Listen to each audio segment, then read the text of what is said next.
Isang babaeng sniper ang nakaupo para mag-ambush, naghihintay na dumating ang isang eroplano.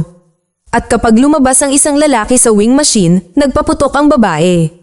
Pagkatapos ay kinuha niya ang ginamit na basyo ng bala, pinag-iisipan ang kanyang planong pagtakas. Sa ibang lugar, isang lalaki ang nagising mula sa isang bangungot at nagmaneho kahit madilim pa, umaasang makalimutan ang kakilakilabot na panaginip. Ginugugol niya ang mga oras hanggang madaling araw sa tabi ng dagat, malungkot na nakatingin sa isang masayang mag-asawang naglalakad kasama ang kanilang aso. Nang maglaon, nakatanggap siya ng liham mula sa hindi kilalang nagpadala at bumalik sa base ng Marine Corps. Nang dumating siya sa federal property, siya ay nagpatuloy sa opisina ng isang babae na tinatawag ang kanyang sarili na Agent Bartholomew. Alam niya na si Levi ay nagmula sa isang militar na pamilya at siya ay isang elite sniper na nakagawa ng maraming mahihirap na pagpatay sa kanyang pangalan. Pagkatapos magretiro, kumuha siya ng mga pribadong kontrata, ngunit walang mga obligasyon na kasalukuyang nagbubuklod sa kanya. Bagamat handa siyang magtrabaho sa Marines anumang oras, tinatanggihan niya ang anumang mga kontrata dahil itinuring ng psychologist ng militar na hindi siya karapat-dapat para sa serbisyo. Siya ay nag-iisa, walang kasintahan at walang mga kamag-anak na maaaring mag-alala sa kanya. Ang lalaki ay hindi gumagamit o gumagawa ng mga bawal na sangkap dahil lahat ng iyon ay nakakaapekto sa kanyang katumpakan. Maaaring umapela si Levi sa mga natuklasan ng doktor ngunit walang nakikitang punto sa paggawa nito, o sa katunayan, sa maraming iba pang mga bagay. Samantala, sa sementeryo ng isang maliit na nayon ng Lithuanian, isang lalaki na nagngangalang Ericus ang naglalaro ng akordayan ng Bach nang lumapit ang kanyang anak na babae. Siya ang sniper na nakita na natin sa pambungad na eksena na nagngangalang Drasa. Ngayon ang araw ng kamatayan ng kanyang ina at palagi nilang sinisikap na magkita sa kanyang libingan. Nabalitaan ng ama na kumuha ng kontrata si Drasa para tapusin ang isang Belarusian oligarch at inamin ng anak na babae na mahirap itong trabaho dahil may 4 na anak ang lalaking pinatay niya. Ngunit ipinaalala sa kanya ng kanyang ama na ang oligarch ay nagbebenta ng mga phosphorus bomb at anti-personnel mine. Hindi na mabilang ang bilang ng mga batang nawalan ng kalusugan o maging ang buhay dahil sa lalaking iyon. Ibinigay ni Drasa sa kanyang ama ang isang shell casing na inilagay niya sa isang wallet kasama ang ilang iba pa, kumbinsido na ang kanyang anak na babae ay gumagawa ng tamang bagay. Hiniling niya kay Drasa na manatili sa kanya ng ilang linggo, ngunit nakatanggap na siya ng mga utos na mag-ulat sa Moscow bukas. Ayaw ng kanyang ama, total, Lithuanian siya at hindi na kailangang sumunod. Siya ay may malalang karamdaman at ayaw niyang mamatay sa matinding sakit. Kaya napagdesisyonan niyang wakasan ang kanyang buhay sa araw ng mga puso. Hiniling niya sa kanya, saan man siya naroroon, sa 14 ng Pebrero na magsindi ng kandila para sa kanya, tumingin sa Orion, at nagpaalam. Makalipas ang ilang sandali, lumipad si Levi para gawin ang kanyang misyon. Nasa unahan ng isang restricted zone kung saan hindi makapunta ang kanyang eroplano. Upang marating ang kanyang pwesto, kakailanganin niyang maglakad ng 38 kilometro sa hilaga. Inalis nila ang kanyang mga gadget at relo ngunit iniabot sa kanya ang isang selyadong envelope na naglalaman ng misyon. Nagparachute si Levi at hindi nagtagal ay nakarating sa isang kagubatan. Naglakbay siya sa kabundukan at pagdating sa kanyang destinasyon, siya ay sinalubong ng isang sundalong ibinibigay sa kanya ang kanyang post. Tuwang-tuwa si Jasper na makita siya na gumugol ng isang buong taon doon ng mag-isa. Inamin ni Levi na wala siyang alam tungkol sa misyon kahit na kung saang bansa siya naroroon ngayon. Si Jasper, na hindi rin natitiyak kung nasaan sila, ay nasa parehong kalagayan. Di nagtagal, dinala siya ng sundalo sa isang tore na magsisilbing tirahan ni Levi para sa darating na taon. Ito ay ganap na autonomous at nilagyan ng mga solar panel, generator, at pangkolekta ng tubig ulan. Sagana ang pamumuhay dahil sa nakapaligid sa lugar at mayroon pang hardin. Sa tapat ng bangin ay nakatayo ang isang magkatulad na outpost na kabilang sa Eastern Bloc. Hindi makakarating doon si Levi kahit na gustuhin niya. Ang mga dalasnis ng bangin ay may mga bitag, iba't ibang uri ng mga bomba, kaya ang bawat panig ay ginagawa lamang ang trabaho nito. Ang trabaho dito ay simple at angkop para sa isang kwalipikadong teknisyan. Dapat siyang magsagawa ng pang-araw-araw na patrol sa kanlurang hangganan, sinisiyasat ang pinatibay ng mga punto ng depensa. Ang pagsusuri sa koneksyon sa labas ng mundo ay nangyayari bawat 30 araw. Ang mga satellite transmitter ay naka-install sa buong hangganan upang protektahan ang bangin sa pamamagitan ng pagpapadala ng mga maling signal. Dahil dito, ang lugar na ito ay hindi nakikita ng mga satellite at reconnaissance drone. Walang komunikasyon sa labas ng mundo. Sa pinakamasamang sitwasyon, mayroong panic button na mag-aalerto sa mga awtoridad kung may mangyari. Kung mabigo ang lahat ng system o magkaroon ng invasion, sisimulan ng system ang Stray Dog Protocol. Hindi alam ni Justin kung ano ang mga iyon, ngunit kung makarinig si Levi ng mga sirena, ang pinakamagandang kurso ay tumakbo sa malayo. Sa tingin niya, ang lahat ng ito ay nakatali sa Cold War dahil bawat taon, isang tao mula sa kanluran ang nagpapatrolya sa gilid na ito habang may isang mula sa silangan na nagbabantay sa kanilang gilid ng bangin, at sa loob ng 75 taon, walang sino man ang nakatuklas kung ano talaga ang nasa loob ng bangin. Ang pangunahing layunin ay huwag hayaang lumabas ang anumang nasa bangin. Isang taon na ang nakalilipas, nang siya ang pumalit sa dating nagbabantay, naisip ni Justin na nababaliw na ang dating nagbabantay, ngunit sinabi nito na nakita niya ang isang bagay na binansagan ng mga gwardya na Hollow Men. Hindi alam ni Justin kung ano sila, kahit na ang bansag dito ay kinuha pa mula sa isang makata. Alam ni Justin na noong huling bahagi ng 40s, 3 batalyon, 2,400 cavalrymen, ang ipinadala sa bangin upang i-clear ito, ngunit walang nakabalik. Pagkatapos nito, lumipat sila sa isang containment system.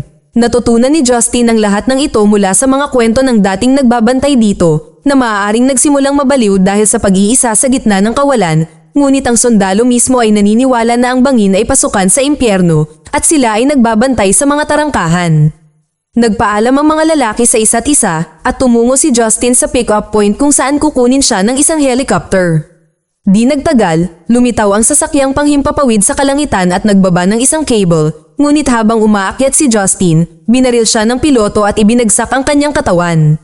Pagkatapos, iniulat niya kay Bartholomew na nakumpleto na ang cycle. Lumipas ang isang buwan, masigasig na ginagampanan ni Levi ang kanyang mga tungkulin, nagpapatrolya araw-araw, sinusuri ang lahat ng mga armas, tinitiyak na handa na ang mga bitag, at pagkatapos ay tinatawagan ang kanyang mga nakatataas gamit ang radio upang iulat na ang lahat ay tumatakbo ng maayos.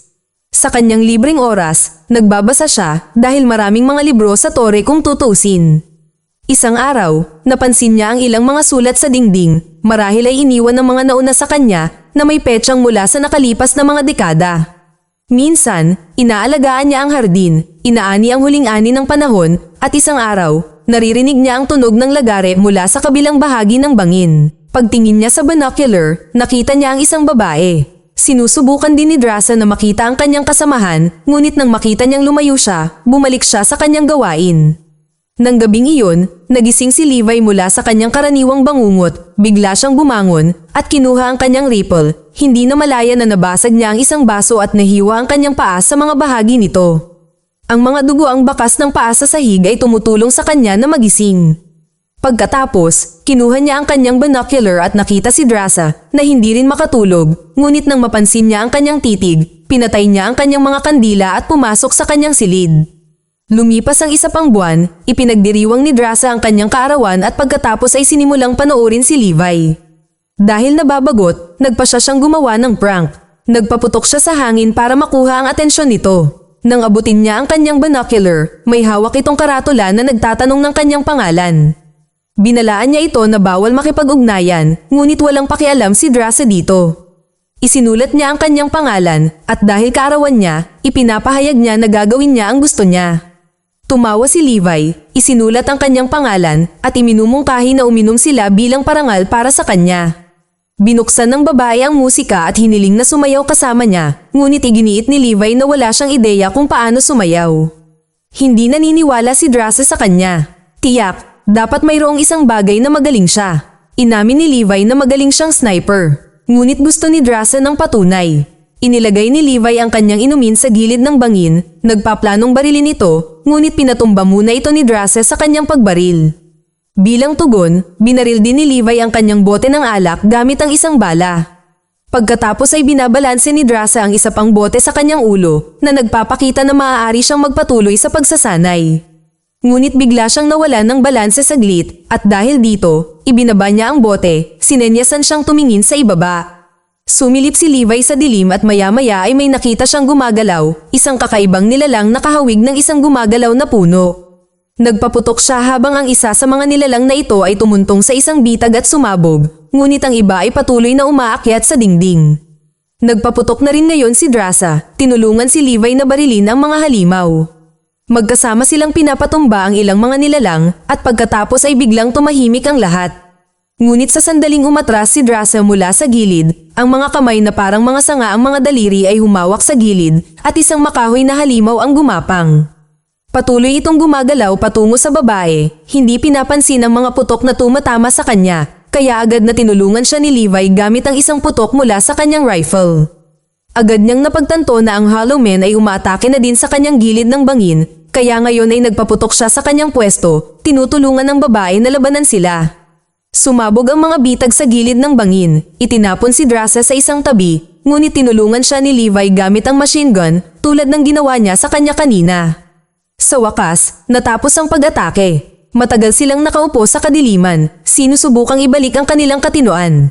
Pagkatapos ay sinimulang gamutin ni Drasa ang kanyang mga sugat na hindi niya napansin dahil sa init ng labanan at isinulat na ito ang pinakaastig na kaarawan kailanman. Sa umaga, sinisiyasat ni Levi ang gilid ng bangin, hinihinang ang mga puwang sa mga depensa na dulot ng labanan sa gabi at naglalagay ng higit pang mga bitag. Biglang may lumabas na drone mula sa bangin sa ibaba na nagdulot ng agarang reaksyon mula sa turret sa gilid ni Levi.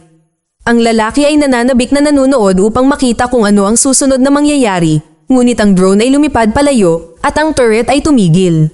Lumipas ang isa pang buwan, si Levi ay gumagawa ng mga gawain sa kanyang bakanteng oras habang si Drasa ay tumutugtog ng piano.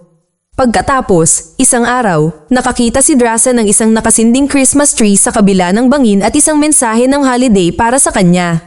Pareho silang nagtatayo ng mga snowmen at pinangalanan ng mga ito sa isa't isa na parang malapit sila sa isa't isa. Nagsisimula pa silang maglaro ng chess ng magkasama habang sinasabi sa isa't isa ang kanilang mga galaw. Isang gabi, nag-set up ang dalawa ng isang tunay na labanan sa tambol gamit ang anumang mahahanap nila bilang mga instrumentong percussion. Dumating ang Pebrero, nagising muli si Levi mula sa isang bangungot at lumabas sa balkonahe, kung saan umuungol ang hangin, at napagtanto niyang gising na rin si Drasa. Sa umaga, sumusulat siya sa kanya ng tala, ngunit hindi siya tumugon dahil ika-14 ng Pebrero. Binuksan niya ang isang box record at umiiyak, naaalala ang kanyang ama. Nang mapansin ito ni Levi, tinanong niya kung ano ang nangyari. Ipinagtapat ni Drasa na nahihirapan siya sa araw na iyon at bigla niyang hiniling na makasama siya. Magdamag na hindi makatulog si Levi kakaisip sa sitwasyon. Pagkatapos ay nabasa niya ang isang quote sa dingding tungkol sa mga taong may lakas ng loob na makarating sa malayo at nagtatakda sa paggawa ng isang komplikadong kagamitan. Sa umaga, nakita ni Drasa si Levi na nagpapaputok ng RPG sa kanyang baybayin na may nakakabit na lubid para mag-set up ng pansamantalang tawiran gamit ang cable. Tumakbo siya sa kakahuyan, hinanap ang nagbabagang aparato, pinatay ito, at itinali ang lubid sa isang puno. Pagkatapos ay nakita niya ang isang tala na may imbitasyon sa hapunan. Inayos ni Levi ang kanyang sarili at nag-ipon ng isang palumpon ng mga wildflower, pagkatapos ay inilunsad ang kanyang sarili sa gilid ng bangin at nagpadaos-dos sa lubid. Ngunit nagsimula siyang bumagal bago niya maabot ang gilid ni Drasa at dapat ihatid ang sarili sa pamamagitan ng kamay na hindi madali. Inaanyayahan siya ni Drasa na kumain ng rabbit pie at inaalok niya sa kanya ang mga bulaklak. Hindi niya maiwasang ipahayag ang kanyang paghanga dahil sa malapitan, mas maganda siya. Iminungkahi niya na maghugas muna siya sa sana dahil pawis na pawis siya sa pagtawid. Tumawa si Levi na nagpapaliwanag na nagkamali siya sa pagkalkula sa tensyon sa linya. Nangako si Drasa na dadalhan siya ng ilang damit na naiwan ng mga naunang nakatira ngunit tinukso siya sa pamamagitan ng pagsasabit ng mga ito ng medyo malayo sa sana na pinilit na tumakbo ng hubot-hubad para magbihis. Mamaya, nagtanghalian sila at nag-isip-isip kung nasaan parte ba sila ng mundo. Pareho silang pinainom ng pampatulog habang dinadala kaya wala silang ideya. Isang bagay lang ang masasabi ni Levi, nasa hilagang hemisphere sila. Pagkatapos ay inamin niya na siya ay isang sniper. Kaagad, napagtanto ni Drasa kung sino siya. Ang kanyang pagbaril sa Yemen ay ang tugatog ng marksmanship. Ngunit ibinalik ni Levi ang usapan sa kanilang kinalalagyan. Ipinaliwanag ni Drasa na pinayuhan siya ng kanyang ama na huwag alamin ang buong katotohanan. Pinag-uusapan ni Levi ang tungkol sa kanyang pagkabata sa Oregon kung saan tinuruan siya ng kanyang ama kung paano bumaril. Nang gabing iyon, binuksan nila ang musika at nagawa ni Drasa na isayaw si Levi na binanggit na nagsinungaling siya tungkol sa hindi niya alam kung paano dahil napakagaling niya at hindi nagtagal, nagsimula silang mag-init. Pagkatapos, pinag-usapan nila ang lahat, sabik na matuto pa tungkol sa isa't isa. Inamin ni Levi na sumulat siya ng isang tula na nakatuon sa kanya ngunit tumanggi siyang bigkasin ito. Sa umaga, nagpaalam si Levi kay Drasa, inamin na ang kanyang pie ay napakasarap, pagkatapos ay bumalik sa bangin. Ngunit habang papalapit siya sa kanyang post, isang bitag ang sumabog, ang lubad ay naputol, at siya ay bumagsak sa bangin. Agad na kinuha ni Drasa ang kanyang sandata at isang parasyon at pagkatapos ay tumalon papunta sa kanya. Ngunit ang makapal na ulap ay nagtatago ng isang rumaragasang ilog sa ibaba at siya ay bumulusok dito, mabilis na lumubog. Halos kamuntikan na siyang hindi makawala sa parasyon, ngunit nahulog ang kanyang mga gamit at nagpupumilit na mabuhay sa pamamagitan ng pagkapit sa isang nahulog na puno. Samantala, si Levi ay walang malay at nakabitin ng pabaligtad sa isa sa mga malalaking puno ng bangin, hindi alam na ang mga sanga na ito ay nagsimulang magising, nagiging isang kakaibang nilalang na parang insekto na malapit ng lamunin siya. Sa kabutihang palad, siya ay muling nagising at namamahala upang barilin ang mga halimaw. Narinig ni Drasa ang putok ng baril at nagmamadaling pumunta sa tunog habang si Levi ay nahulog mula sa puno. Sa paghawak sa mga ugat, napagtanto niyang nagising sila at sinusubukang hilahin siya sa ilalim ng lupa na tila nagbabalak na pagpiestahan siya. Isang napakalaking peste ang malapit ng sakmalin siya sa ibabaw niya nang biglang dumating si Drasa at nagpaputok, dahilan upang umatras ang mga ugat. Pinasalamatan siya ni Levi sa pagsagip sa kanya, ngunit sigurado siyang gagawin din niya ito para sa kanya. Gumagala sila sa maulap na kagubatan, pinag-uusapan kung paano makaalis doon nang biglang, isang kabayong gawa sa mga ugat ng puno ang biglang sumugod sa kanila. Ang nakasakay dito ay isang kakaibang malahalaman na humanoid.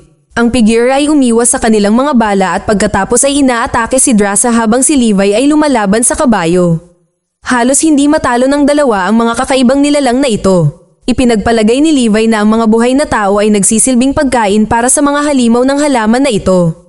Pagkatapos ay napagtanto ni Drasa na nawala ang kanilang lubad sa ilog at ngayon ay hindi malinaw kung paano sila makakaakyat pabalik. Iminumungkahi niya na sundan ng ilog, umaasang may labasan dito. Itinuro ni Levi ang mga labi ng isang nilalang na nakasuot ng uniforme na nahulog mula sa kabayo. Lahat ng ito ay mga kasuotan mula noong 1940s. Ito ay dapat na ang mga labi ng mga mangangabayo na nawala. Nagpatuloy sila sa lugar, namamangha sa kakaiba at nakakatakot na mga puno at palumpong na may kasamang mga hugis ng tao. Hindi nagtagal, nakarating sila sa mga bahagyang nasira ng mga istruktura na tila nasira ng aktibidad ng seismic. Pumasok sila sa isang building na parang simbahan at pumasok sa loob. Ang mga upuan ay naroon pa rin at dito at doon nakikita nila ang mga labi ng tao sa kanila.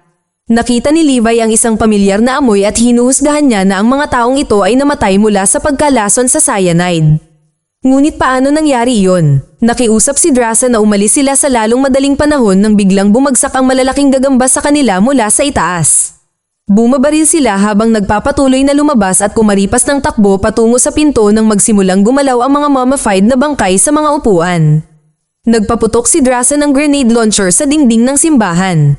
Nagliyab ito at nagawa nilang makatakas sa bangungot na ito. Sinusubukan nilang magtago, ngunit imposible. Ang mga halimaw ay nasa lahat ng dako. Iminumungkahi ni Drasa na lumapit sila malapit sa pader ng bangin, kung saan walang magtatangkang umatake sa kanila mula sa likuran.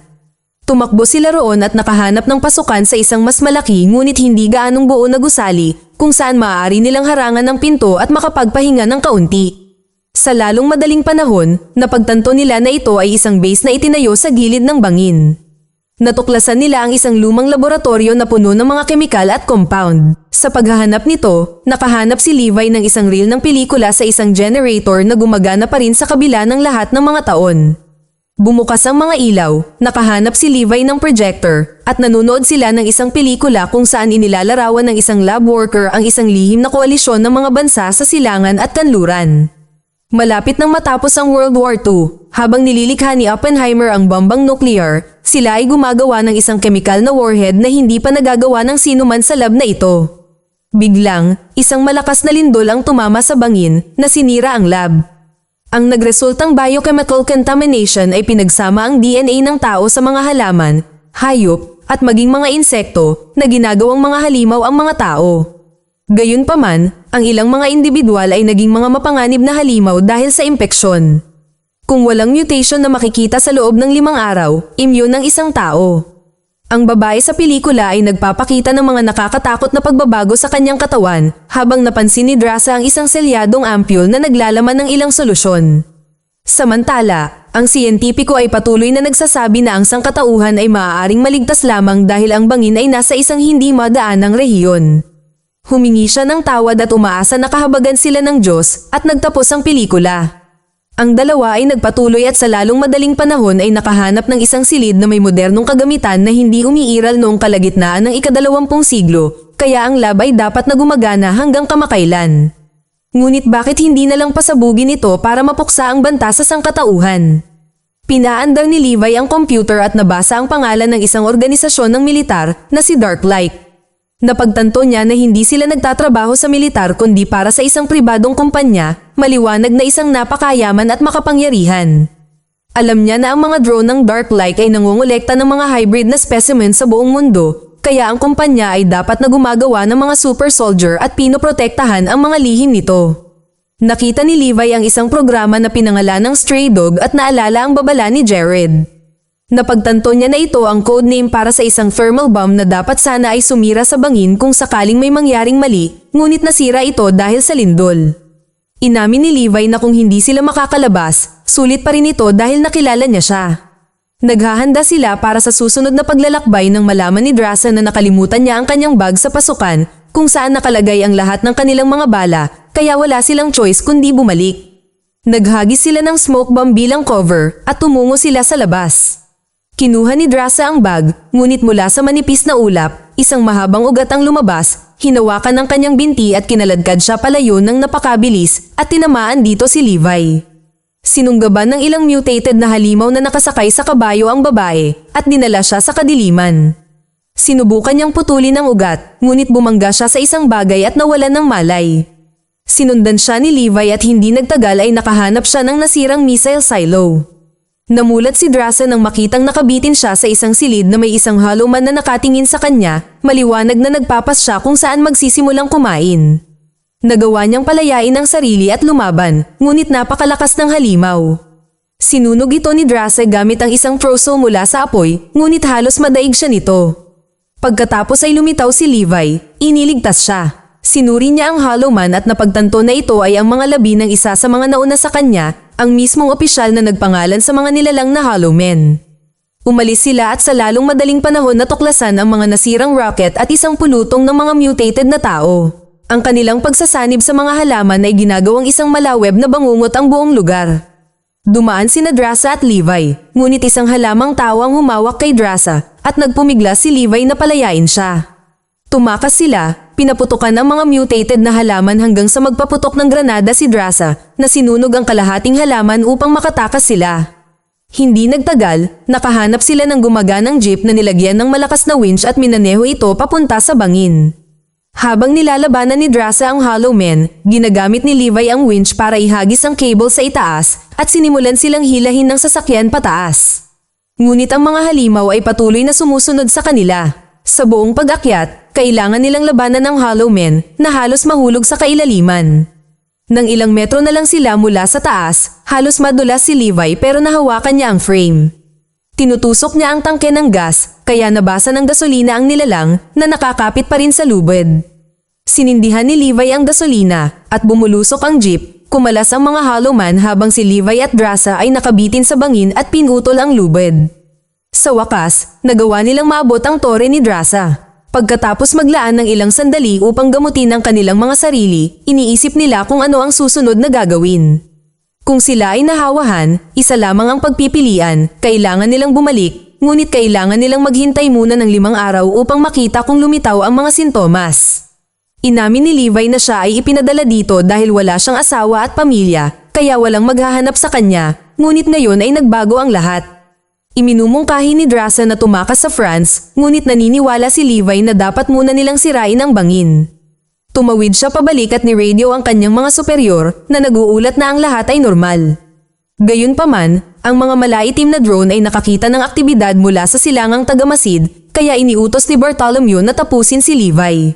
Wala siyang ideya na pinapanood siya nito sa isang lihim na video feed at ganap na alam ang kanyang paglalakbay sa ibaba at nag-order siya ng isang helicopter para ihanda.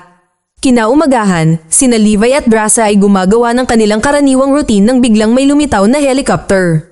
Nagtago sila sa kagubatan, ngunit nahanap sila ng mga drone. Sinubukan ng dalawa na tumakas sa kill zone ng mga missile ng Gorge, ngunit nagsimulang magpaputok ang mga drone at nasugatan si Levi. Sa kabutihang palad, nagawa ni Drasa na barilin ang mga drone na humahabol sa kanila. Sa wakas, nakalabas sila sa danger area habang nakita ni Bartholomew ang Buddha coat na iniwan ni Levi sa dingding at napagtanto na oras na para tumakas. Ngunit nagpaputok sina Levi at Drasa na nagdulot ng chain reaction ng mga pagsabog na naglalantad sa bangin sa mga spy satellite. Dahil dito, ang Stray Dog Protocol ay isinaaktibo. Ang helicopter ay lumipad ngunit nahuli sa pagsabog. Nahulog din si Levi sa ilog dahil sa shockwave at nawala sa agos.